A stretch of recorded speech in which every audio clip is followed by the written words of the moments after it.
نعمته ورضي لنا الإسلام دينا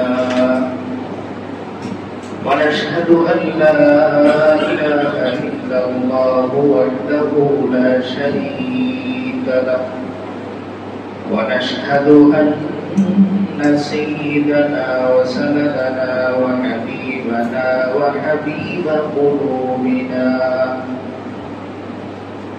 وطبيبنا وطبيب قلوبنا ومولانا محمدا عبده ورسوله أرسله بالحق بشيرا ونذيرا وداعيا إلى الله بإذنه وسراجا منيرا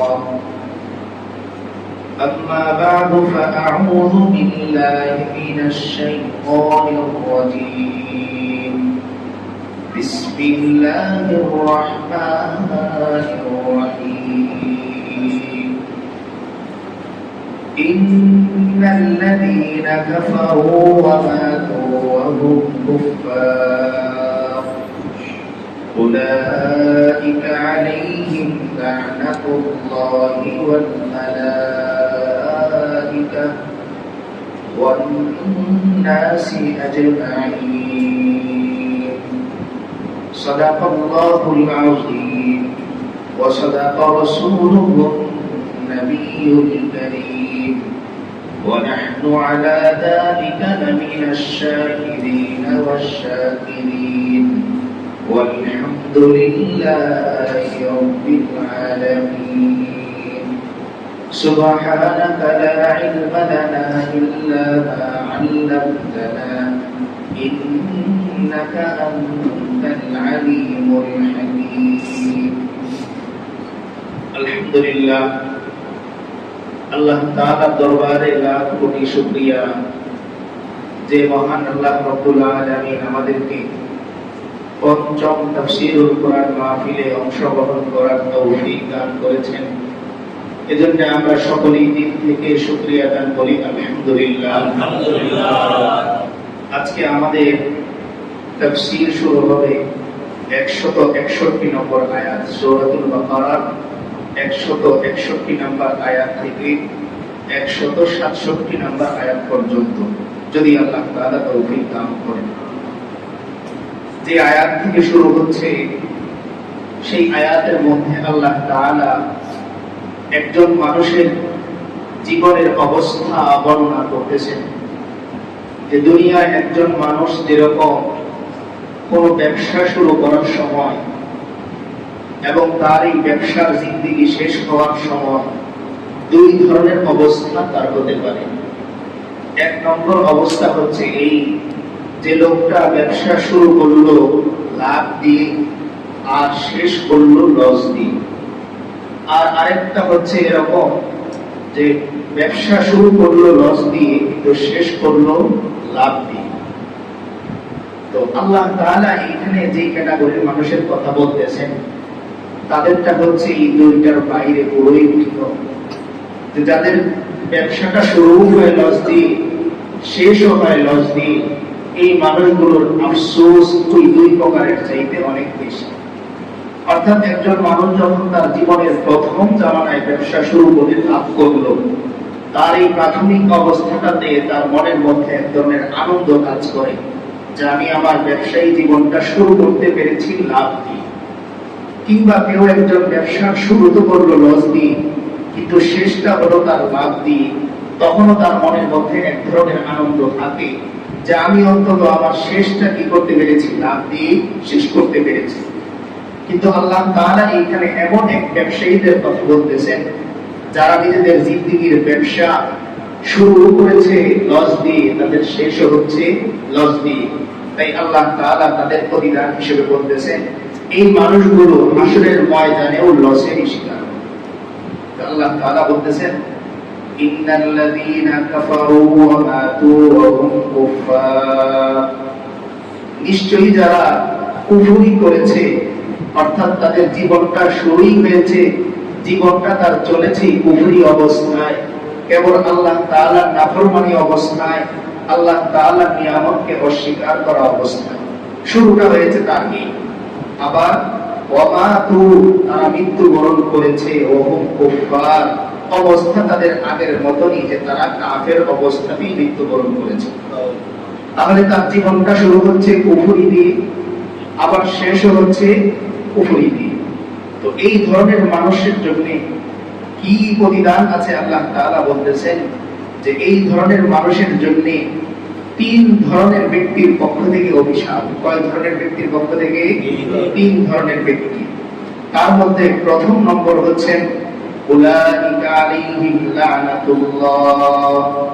আল্লাহ তাআলা বলতেছেন, আমি এই মানুষের সৃষ্টিকর্তা হিসেবে ঘোষণা দিচ্ছি, আমার যে বান্দা তার জীবন শুরু করলো কুফরি দিয়ে, সীমা লঙ্ঘন দিয়ে, আবার শেষও করলো সীমা লঙ্ঘন দিয়ে, আমি আল্লাহ রহমান হওয়া সত্ত্বেও, গফফার হওয়া সত্ত্বেও, তার বাবা মার চাইতে অনেক বেশি দরদি হওয়া সত্ত্বেও, আমি আল্লাহ ঘোষণা করতেছি এই সমস্ত মানুষের উপর আমার পক্ষ থেকে অভিশাপ।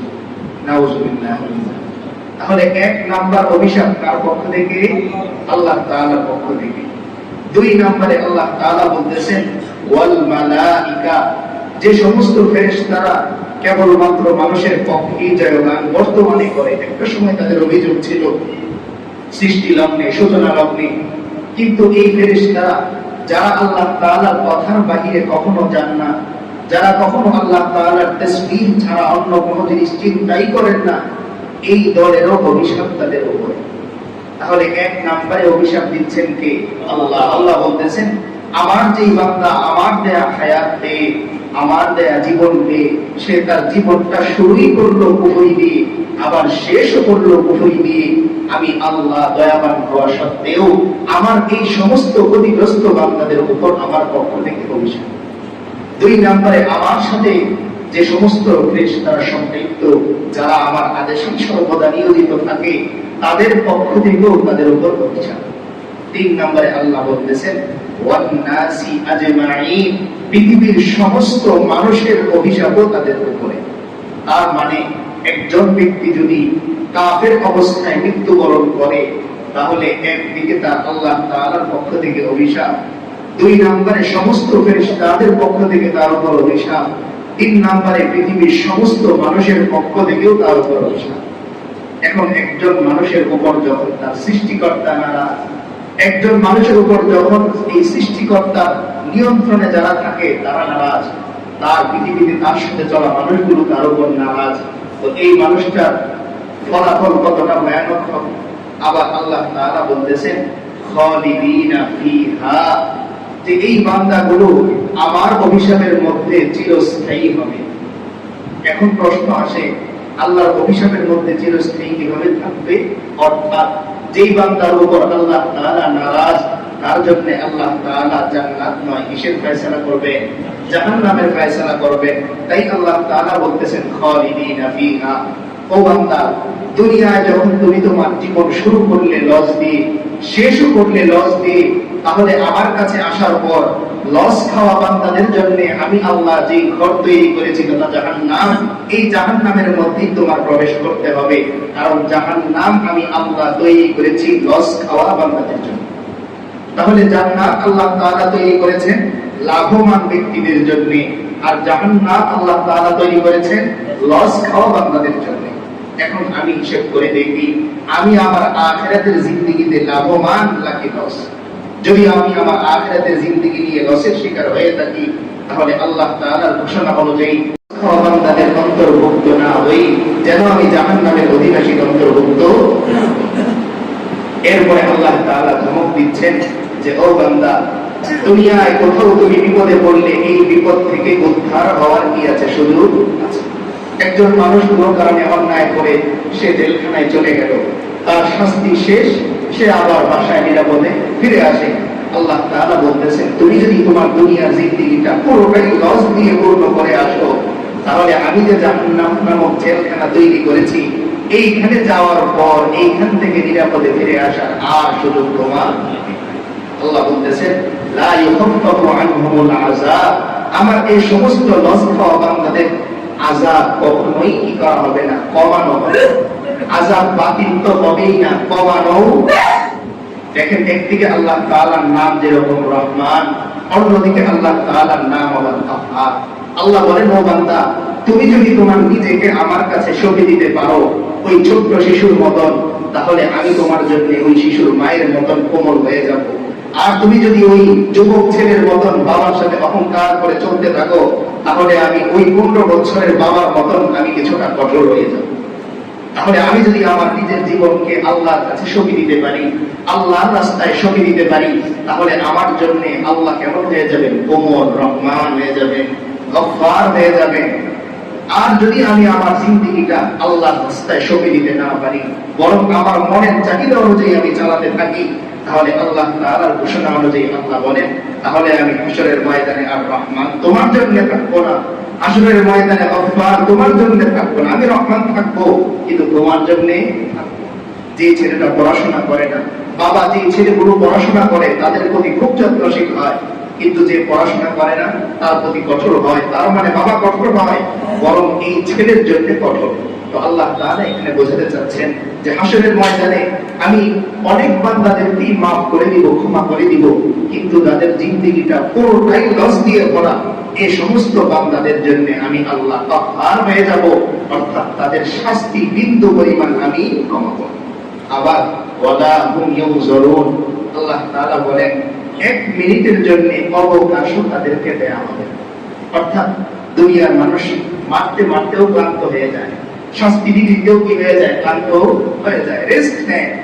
আল্লাহ তাআলা বলেন, ও বান্দা সাবধান, আমি যে ফেরেশতা তৈরি করেছি তারা কখনোই কি হয় না? ক্লান্ত হয় না, তারা বিন্দু পরিমাণ মায়ার শিকার হয় না। কারণ ফেরেশতাদের মধ্যে আল্লাহ তাআলা মায়া বলতে যে জিনিস, এই জিনিসটা দেননি। এজন্য আযাবের ফেরেশতাদের ব্যাপারে বলা হয় যে আল্লাহ তাআলা তাদের কানগুলো বন্ধ করে দিবেন, যেন তার বান্দার কান্নার আওয়াজ ওই ফেরেশতার কান পর্যন্ত না পৌঁছায়, এবং ওই ফেরেশতাদেরকে অন্ধ করে দিবেন, যেন তার এই অসহায় অবস্থানে তার চোখেই না পড়ে। আল্লাহ তাআলা এমন করে দিবেন। তো আল্লাহ তাআলা এখানে সতর্ক করতেছেন এই আয়াত দিয়ে, যে ও বান্দা, তোমার জিন্দেগিটা লস দিয়ে শুরু হতে পারে ঠিক, কিন্তু শেষটা যেন তোমার লাভজনক হয়। অর্থাৎ তুমি নাফরমানি করতেই পারো মানুষ হিসেবে, কিন্তু যেহেতু আমি আল্লাহ রহমান, তাই মৃত্যুর আগেই তুমি আমার থেকে তোমার গুনাহগুলো ক্ষমা করিয়ে তোমার ব্যবসাটা লাভজনক করে নাও। তোমার জিন্দেগিতে অন্যায় হতেই পারে, কিন্তু আমি আল্লাহ তো রহমান। দেখেন, দুনিয়ার সব দোকানে এমন কোন দোকান পাওয়া যাবে না যেই দোকানে সব আছে, যেই দোকানে সব আছে, যা দরকার আমার সব আছে, এমন কোন দোকান পৃথিবীতে পাওয়া যাবে না। কোনো না কোনো জিনিস শর্ট আছে। কিন্তু আল্লাহ তাআলা এমন এক খাজানার মালিক তিনি, যে আল্লাহ তাআলার কাছে বান্দার এমন কোন জিনিস নেই যে জিনিসটা তার দরকারে। এমনকি আমি যে আমার জুতার ফিতার জন্য মুচির কাছে যাই, এটাও আল্লাহ তাআলার পক্ষ থেকে বাজেট করা। অর্থাৎ যদি আল্লাহ তাআলা বাজেট করেন, তাহলে আমি মুচির দোকানে যেয়ে দেখবো দোকানটা খোলা। আর যদি বাজেট না করেন, তো দেখবো মুচির আজকে বিবাহের দাওয়াত আছে দুপুরে, তাই আসেনি, আমার জুতা নিয়ে আমার বাড়িতে ফিরে আসতে হবে। তো আল্লাহ তাআলার খাজানার মধ্যে পৃথিবীর সব কিছু নির্ধারণ করা।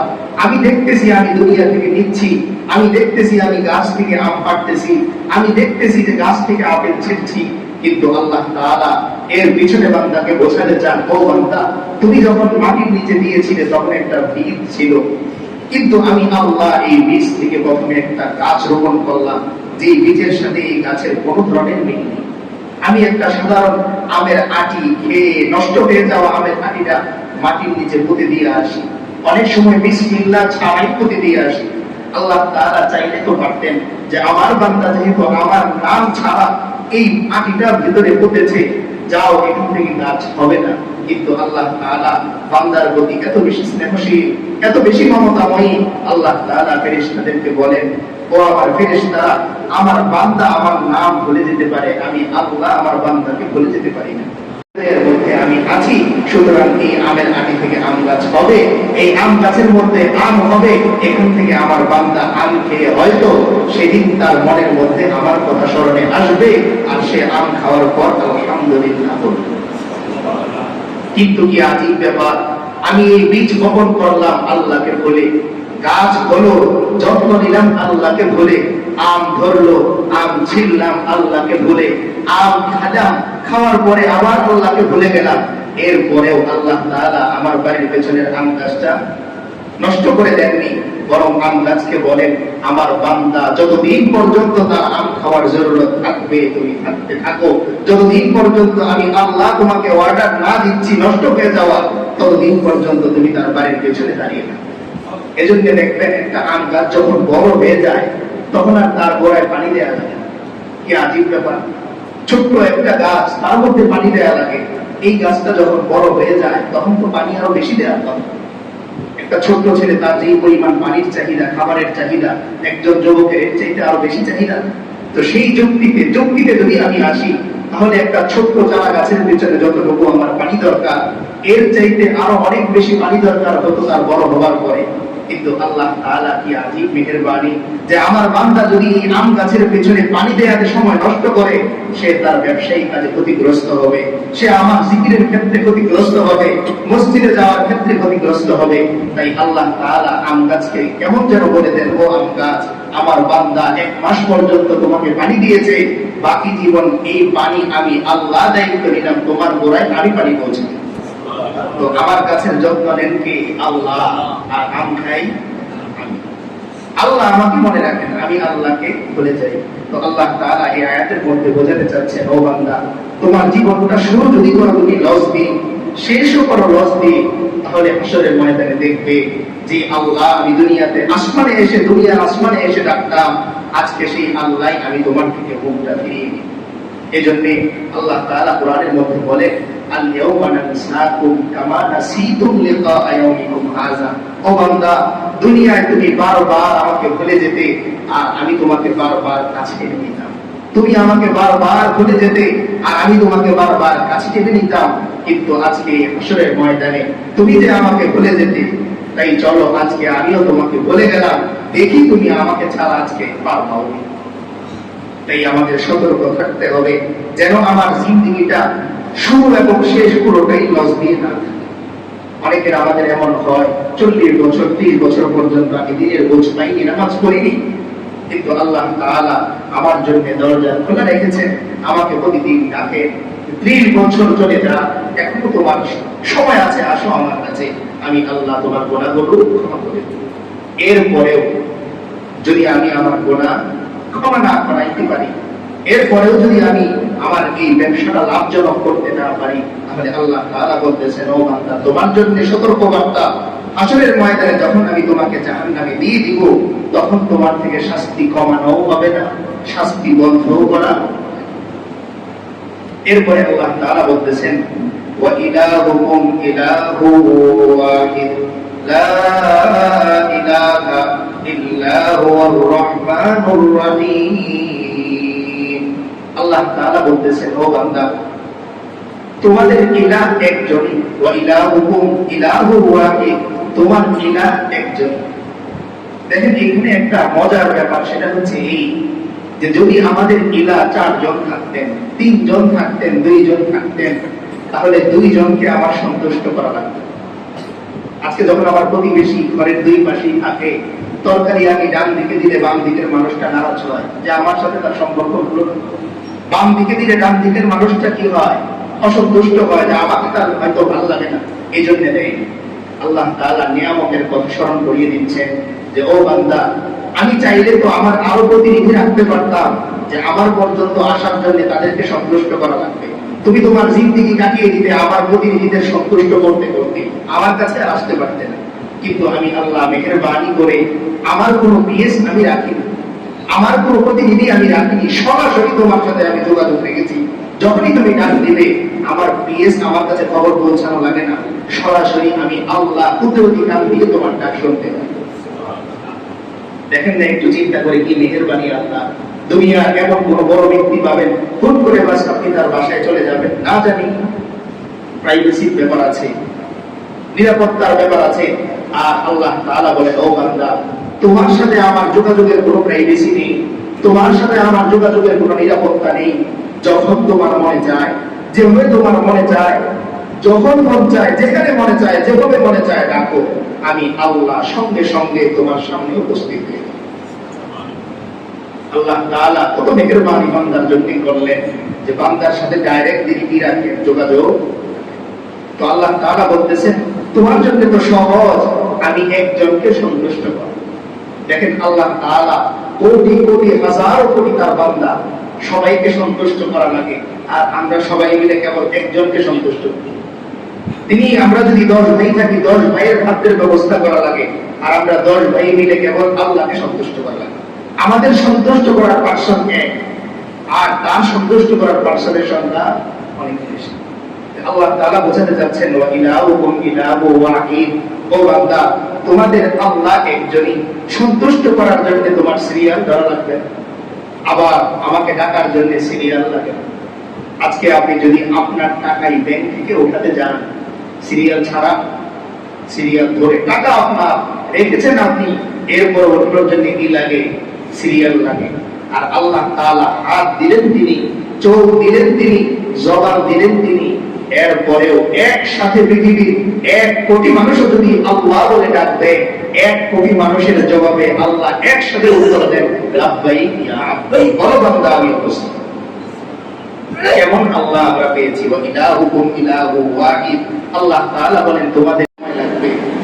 আবার কেমন ইলাহ, আল্লাহ বলেছেন লা ইলাহা ইল্লাহু, বান্দা আমি ছাড়া কেউ নেই, এমন কেউ নেই যাকে তোমার সন্তুষ্ট করে আমার কাছে আসতে হবে, এমন কেউ নেই যার কাছে সিরিয়াল দিয়ে আমার কাছে আসতে হবে। ডাক্তারকে টাকা দিয়ে এরপরও সিরিয়াল লাগে, আগের দিন ফোন দেয়া লাগে। আল্লাহ বলতেছেন লা ইলাহা ইল্লাহু, আমার কাছে যোগাযোগের জন্য কোনো সিরিয়াল তোমার লাগবে না, কোনো টাকা অগ্রিম তোমার দেয়া লাগবে না। দুনিয়ার পচা জিনিস কেনার জন্য টাকা তোমার দেয়া লাগে, কিন্তু আমি আল্লাহর সাথে যোগাযোগের জন্য বাড়ি থেকে গাড়িতে করে কোথাও যাওয়াও লাগে না। যেখানে আছে ওইখান থেকে ডাক দাও, আমি তোমার সাথে এসে দেখা করে দেব। আজকে যদি একজন ডাক্তার এমন পাওয়া যায় যে ফোন দিলে তিনি বাসায় এসে চিকিৎসা করে যান বিনামূল্যে, এই ডাক্তার মিনিটের মধ্যেই পুরো বাংলাদেশে ঘিরে যাবে, ছড়িয়ে যাবে তার আলোচনা যে এত ভালো ডাক্তার ফোন দিলে বাসায় এসে বিধি কি করে যায়, চিকিৎসা করে যায়। আল্লাহ তাআলা বলতেছেন ও বান্দা, আমার নাম কি তোমার ছড়াতে মনে চায় না যে তুমি আমাকে ডাক দাও আর আমি এসে তোমার সাথে কি করি, দেখা করি। ভিজিট লাগে না, টাকা লাগে না, কোনো বিনিময় আমি আল্লাহ নিই না, বরং তুমি ডাক দিলে আমি বারবার খুশি হই। যত ডাক দাও তত খুশি হই। দুনিয়ার মানুষকে 1 বার 2 বার 3 বার ডাক দিলে বিরক্ত হয়, সমালোচনা করে, সাবধান বেশি বলে গালি দেয়, কিন্তু আমি আল্লাহ তুমি যত বেশি আমাকে ডাকো তত বেশি আমার ভালো লাগে আর তৃপ্তি লাগে। এরপরে আল্লাহ তাআলা বলতেছেন আবার আমার পরিচয় কি জানো, যে আমি একা বলে আবার আমার দাপট আমি দেখাই না বান্দার সাথে। কি আজীব, আজকে যদি আমার কাছে ক্ষমতা থাকে, যদি একটু ঐশ্বর্য আমার কাছে থাকে, আমি এটা প্রকাশ করার কেবল সুযোগ খুঁজি। অনেক সময় আমার পাশে আরেকজনকে বলি, ও তো জানে না আমার কি আছে। আল্লাহ তাআলা বলতেছেন ও বান্দা, আমার কি আছে এগুলো আমি তোমাকে কোনোদিন বলি না, বরং আমি তোমাকে বারবার 2টা নরম নাম বলি। আমার একটা নরম নাম রহমান, আরেকটা নরম নাম রহিম। কোরআনের মধ্যে যদি আমরা খুঁজি, আল্লাহ তাআলা যত জায়গায় নিজের কথা বলতে গিয়েছেন, অধিকাংশ জায়গায় নিজের ভালোবাসা, নিজের কোমলতাই প্রকাশ করেছেন। অথচ আল্লাহ তাআলা একক, তার ক্ষমতার কোনো অংশীদার নেই। তিনি চাইলেই বলতে পারতেন আমি আল্লাহ যা চাই তাই করি, বান্দাকে আমি জাহান্নামে পুড়িয়ে দিব, কিন্তু তিনি বলেন না এই কথা, বরং বলতেছেন লা ইলাহা ইল্লাহু। ও বান্দা, একদিকে যেরকম সত্য আমি ছাড়া কোনো ইলাহ নেই, অন্যদিকে তেমন সত্য আমি আল্লাহর নাম রহমান রহিম। আসলেই তুমি আমার সাক্ষাৎ পেয়ে যাবে, তুমি সিজদায় গেলেই আমার সাক্ষাৎ পেয়ে যাবে, রুকুতে গেলেই আমার সাক্ষাৎ পেয়ে যাবে, ডাক দিলেই সাক্ষাৎ পেয়ে যাবে, অনুভব করলেই সাক্ষাৎ পেয়ে যাবে। হৃদয়ের কথাও কে শোনেন? আল্লাহ। ও আলিমুম বিযাতিস সুদূর। আল্লাহ তাআলা বলেন ও বান্দা, তুমি যে মনে মনে বিধ্বস্ত হও, মন খারাপ থাকে, তোমার এই হৃদয়ের আর্তনাদ আমি আল্লাহ শুনতে পাই, তোমার এই হৃদয়ের ব্যথা আমি আল্লাহ শুনতে পাই। পৃথিবীর কোনো মানুষ শুনতে পায় না, টের পায় না। তুমি দরজা বন্ধ করে যে মন খারাপ করে থাকো, পরীক্ষা ভালো হয় নাই, তোমার এই হৃদয়ের ব্যথা আমি আল্লাহ শুনতে পাই। শুধু দেখতে পাই তা নয়, বরং শুনতেও পাই। আল্লাহ তাআলা বলতেছেন আমার এক নাম রহমান, আরেক নাম রহিম। এত এত নাম থাকতেও এমন দুইটা নামের কথা বললেন যে এই দুইটা নামের মধ্যে কেবল ভালোবাসাই আছে। রহমান নামের মধ্যেও ভালোবাসা, রহিম নামের মধ্যেও ভালোবাসা। রহিম বলা হয় মাতৃগর্ভ, যেখানে সন্তান থাকে, এখান থেকে ভালোবাসা, দয়া, এর নামই কি রহমত, দয়া আমরা যেটা জানি। এরপরে আল্লাহ তাআলা নিজের কুদরত সম্পর্কে একটু বলতেছেন। দেখেন এতক্ষণ পর্যন্ত আল্লাহ তাআলা নিজের দুইটা নাম প্রকাশ করলেন, এর মধ্যে একটা হচ্ছে রহমান, একটা হচ্ছে রহিম। সমাজের একটা বিষয় হচ্ছে এই যে যখন আমি আমার নিজের কোমলতা প্রকাশ করি তখন কিছু মানুষ আমাকে দুর্বল মনে করে, যে আমি যখন নরম আচরণ করি তখন সে আমাকে কি মনে করে, দুর্বল মনে করে, যে এই লোকটার মনে হয় টাকা পয়সা নেই, তার ফ্যামিলিতে হয়তো বড় বড় চাকরি করে এমন কেউ নেই, তার হয়তো ফ্যামিলি সাপোর্ট নেই, এজন্যই সে আমার সাথে এত খাতির জমায়। আল্লাহ তাআলা বান্দাকে সতর্ক করতেছেন, ও বান্দা, আমি রহমান আর রহিম বলি এমন নয় যে আমার ক্ষমতা নেই। তাই তিনি নিজের ক্ষমতার কথা একটু প্রকাশ করতেছেন যে একটু খেয়াল করে দেখো, তোমার পাশেই আমি আল্লাহ কেমন কুদরত ঘুরে বেড়াচ্ছি, কিন্তু তোমার জন্য আমি রহমান। বাতাস আমি আল্লাহ যেদিকে চাই সেদিকে চালাই, কিন্তু তোমার জন্য আমি রহমান। আল্লাহ বলতেছেন ইন্না ফি খালকিস সামাওয়াতি ওয়াল আরদ, নিশ্চয়ই এই আসমান জমিনের মধ্যে, নিশ্চয়ই আসমান জমিনের সৃষ্টির মধ্যে আমি আল্লাহ কত ক্ষমতাবান যে আমি আসমান তৈরি করেছি খুঁটি ছাড়া।